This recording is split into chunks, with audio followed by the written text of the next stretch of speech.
Selamat pagi, Shalom Bapak Ibu yang dikasihi oleh Tuhan Yesus. Hari ini kita berjumpa lagi dalam doa pagi GKI Gatot Subroto Purwokerto. Kita akan bersama memuji Tuhan, kita akan bersama mendengarkan firman Tuhan. Tapi sebelumnya kita akan menyanyikan satu lagu, Kau Perkasa Ku Lemah.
Bapak Ibu, kita bersyukur karena kita memiliki Allah yang perkasa, Allah yang senantiasa menopang kita yang lemah. Kita akan bersama juga untuk merenungkan firman Tuhan. Kita butuh kekuatan daripada Tuhan. Oleh sebab itu, mari kita bersatu di dalam doa sebelum kita akan merenungkan firman Tuhan. Mari berdoa. Ya Tuhan yang sungguh baik, kami bersyukur kami memiliki Allah yang perkasa. Namun terkadang kami lupa bahwa kami harus menggantungkan hidup kami kepada Allah yang perkasa itu. Kami justru mengagungkan diri kami sendiri dan berbuat seolah tidak membutuhkan Tuhan di dalam kehidupan kami.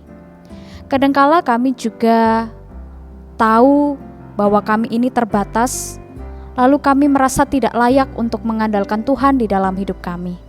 Oleh sebab itu kami mohon, melalui firman Tuhan hari ini kami ingin belajar untuk semakin mengandalkan Tuhan di dalam hidup kami. Mengalami sebuah pemulihan dan pertobatan supaya dari hari ke hari kami dapat menjadi pengikut-pengikut Kristus yang selalu berpacu di dalam kehidupan ini dengan mengandalkan Tuhan saja. Ya Tuhan, kami sadar bahwa kami sungguh-sungguh membutuhkan Tuhan. Oleh sebab itu tolong kami untuk mengarahkan hati hanya kepada Tuhan. Hamba-Mu yang juga lemah, kiranya dapat menyampaikan firman Tuhan seturut dengan apa yang Tuhan inginkan. Di dalam nama Tuhan Yesus kami berdoa. Amin. Bapak Ibu yang terkasih, kita akan bersama-sama merenungkan firman Tuhan dari Injil Yohanes, pasal yang pertama ayat yang ke-19 sampai dengan yang ke-28. Yohanes 1 ayat 19 sampai 28. Saya akan bacakan untuk kita semua. Dan inilah kesaksian Yohanes ketika orang Yahudi dari Yerusalem mengutus beberapa imam dan orang-orang Lewi kepadanya untuk menanyakan dia, "Siapakah engkau?"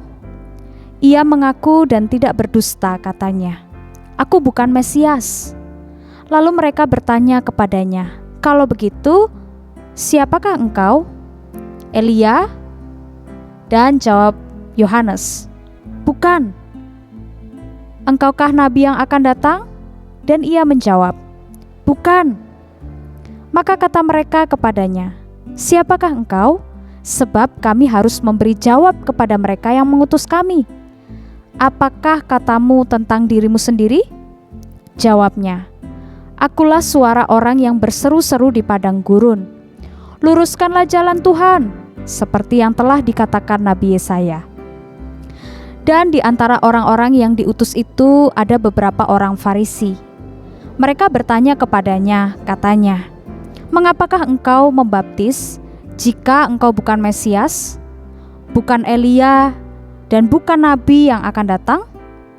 Yohanes menjawab mereka, katanya, "Aku membaptis dengan air, tetapi di tengah-tengah kamu berdiri Dia yang tidak kamu kenal, yaitu Dia yang datang kemudian daripadaku. Membuka tali kasutnya pun aku tidak layak."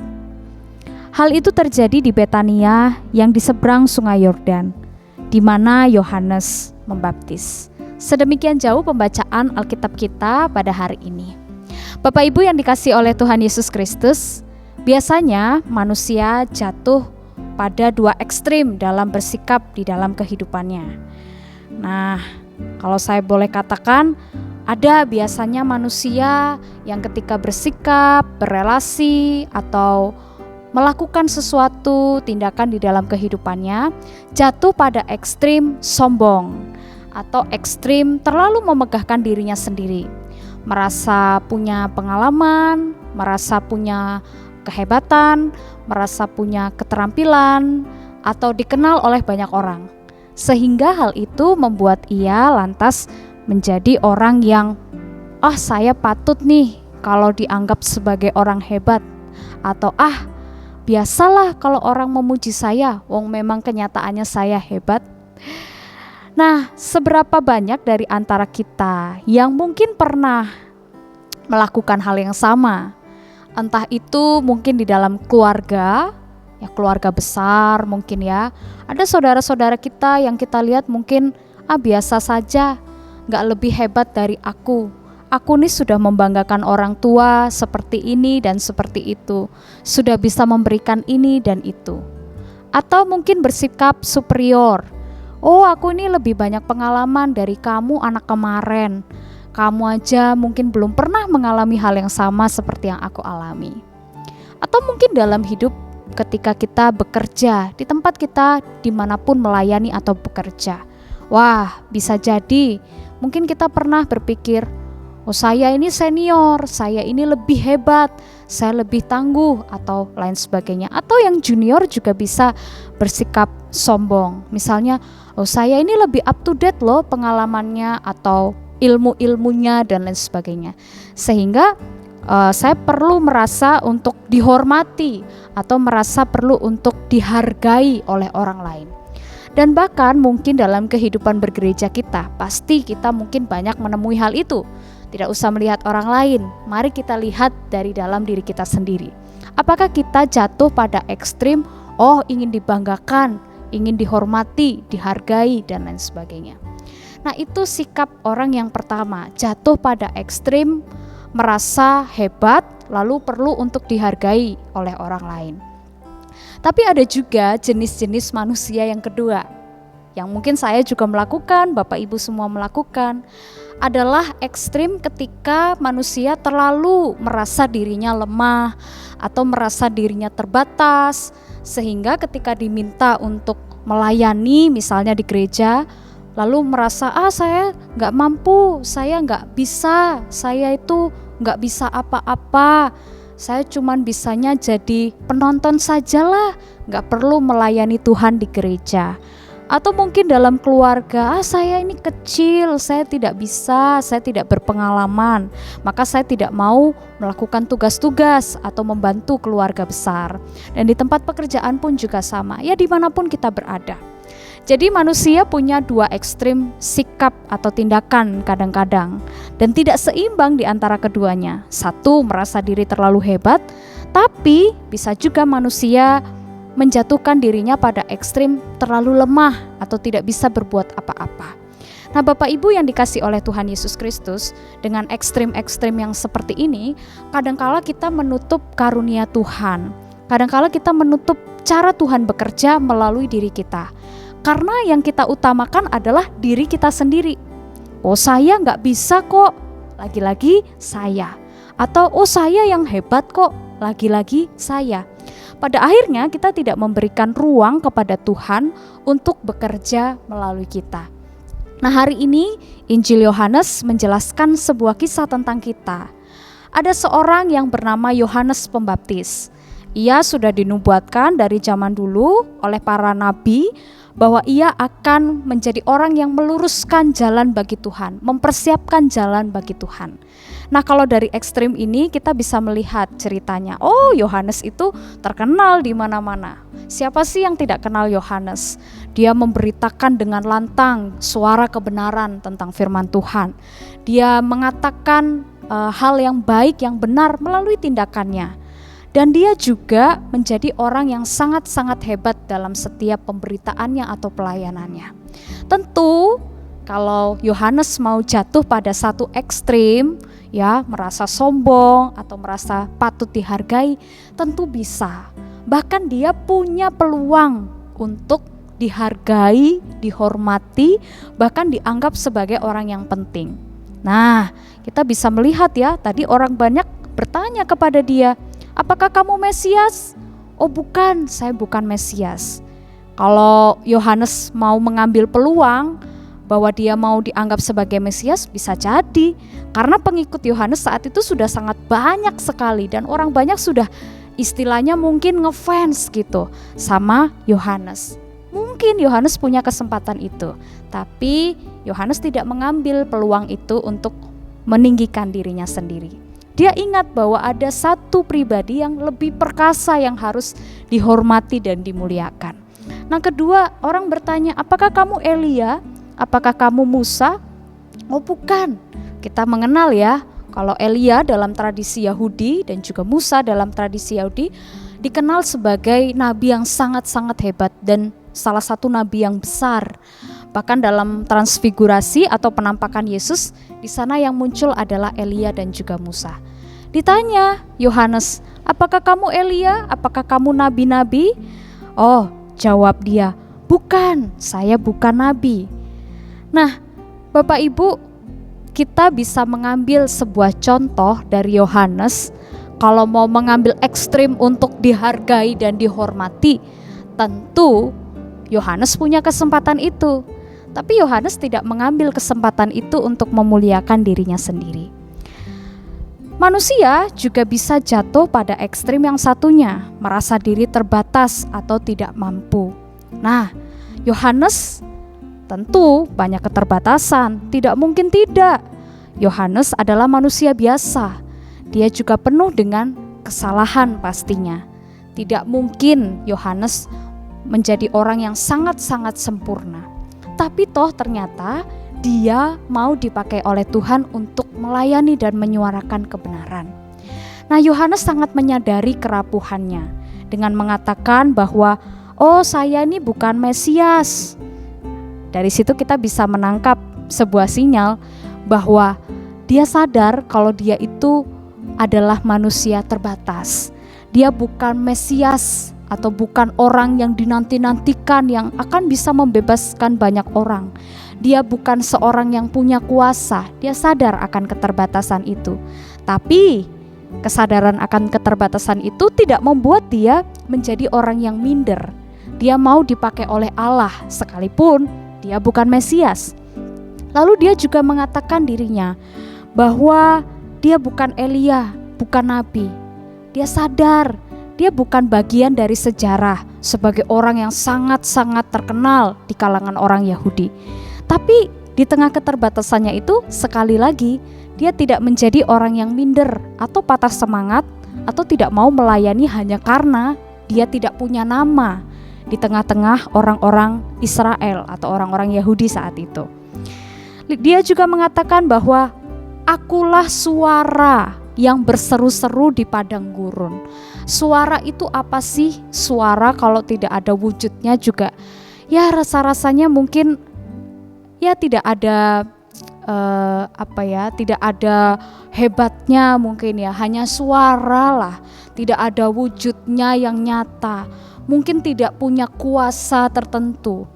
Tapi sekalipun, sekali lagi Yohanes sadar kalau dia hanyalah suara, dia bukan orang yang punya nama, dia tidak minder atau tidak punya rasa wah terlalu lemah lalu tidak mau dipakai oleh Tuhan untuk memberitakan Injil.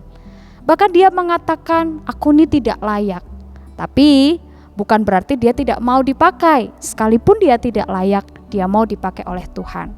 Bapak Ibu yang dikasihi oleh Tuhan Yesus, dari firman Tuhan hari ini kita bersama-sama belajar bahwa kita perlu menyeimbangkan supaya Roh Kudus atau supaya karunia Tuhan bekerja di dalam setiap kita.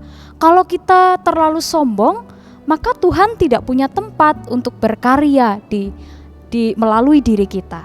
Kalau kita juga terlalu minder atau terlalu merasa kurang, kita juga tidak akan bisa dipakai oleh Tuhan untuk menyatakan kebaikan dan kebenaran di tengah-tengah lingkungan kita.